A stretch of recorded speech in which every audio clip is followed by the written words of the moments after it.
আমি হইলাম এই মধুমতি গ্রামের আলী আকবর মাতবর, ম্যাট্রিক পাস।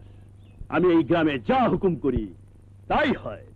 আর এই সকালবেলা আমার এমন একটা খবর দিলি, যা শুক্র আলীরে যাইয়া কয়ে দে ওই জমিতে যেন হাল না দেয়, কারণ দলিল অনুযায়ী ওই জমি এখন আমার। যদি জমি ছেড়া না যায় তাহলে ওই জমিতেই ওরে কবর দিবি। এইটা আলী আকবর মাতবরের হুকুম, যা। এইবার সালাম মিয়ার বাড়িটা দখল নিতে হইব। সালাম মিয়া, তুমি দলিল কইরা আমার কাছ থেকে 40,000 টাকা নিছিলা। 2 মাস পর ফেরত দিবা কথা ছিল, না পারলে তোমার এই বাড়ি আমার হইয়া যাইব। এখন তোমার এই বাড়ি আমারে বুঝাইয়া দাও। এইসব কি কইতাছেন? 40,000 টাকা কবে নিলাম? নিছিলাম তো 15,000 টাকা। আমি মিশা কথা কইতে পারি, কিন্তু এই দলিল তো মিশা কথা কয় না। এতে তাই লেখা আছে। কিন্তু দলিল লেখা যখন পড়িয়া শুনান তখন তো এমন কথা পড়েন নাই মাতবার সাহেব। আমি লেখাপড়া জানি না বললিয়া একটা লেখা আর একটা পড়ে শুনাইছেন। আপনি আপনি একটা শয়তান। এই আমারই তুই শয়তান কইছস? রাগ দেখাইতেছি। ওই ওরে ওর পোলারে আর পোলার বউরে বাড়ি থেকে বাইর কর, বাইর করে বাড়ি দখল নে। না যা না,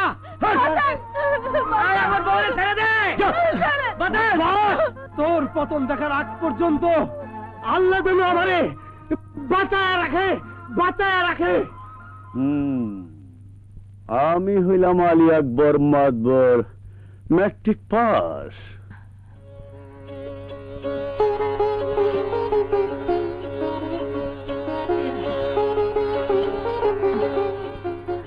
যাই মা, যা বাবা, মনোযোগ দিয়ে লেখাপড়া করিস। তোরে লেখাপড়া শিখায় মানুষ করানোর লেগে আমার এই জীবনটা বাইসা আছে। যা বাবা, স্কুলে যা।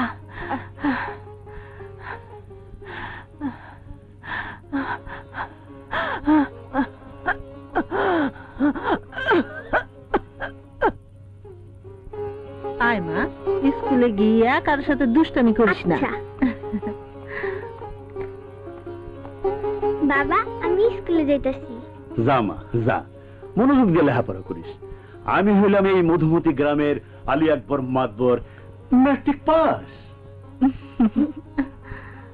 আমার মেয়ে হইব বিএ পাস, আর মেয়ের জামাই হইব এমএ পাস।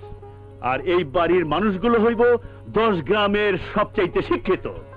সবাই আমাকে তোয়াজ করে চলে এবং চলবো। কেউ আমাকে সামনে মাথা উঁচু কইরা চলতে পারবো না। এইসব করে কি লাভ? আরে আছে আছে, তুই বুঝবি না। এই মাতবর পরিবারের জন্মই হয়েছে জনমভর মানুষের উপর হুকুম চালাইবার লেগা। আর আমাকে উপর হুকুম চালাইতে পারে এমন মানুষের জন্মই হতে দিব না। জন্ম? বাবা, আজ আমার জন্মদিন, তোমার মনে আছে তো? আরে হ, আমি তো ভুললেই গেছিলাম। আজ তোর জন্মদিন। ওই মালার মা, আজ ওরে ভালো কইরা পোলাও কুরমা পাক কইরা খাওয়াইবি, বুঝছস? হ্যাঁ, আমি সব ব্যবস্থা করে রাখছি। যাও মা। চলো মা।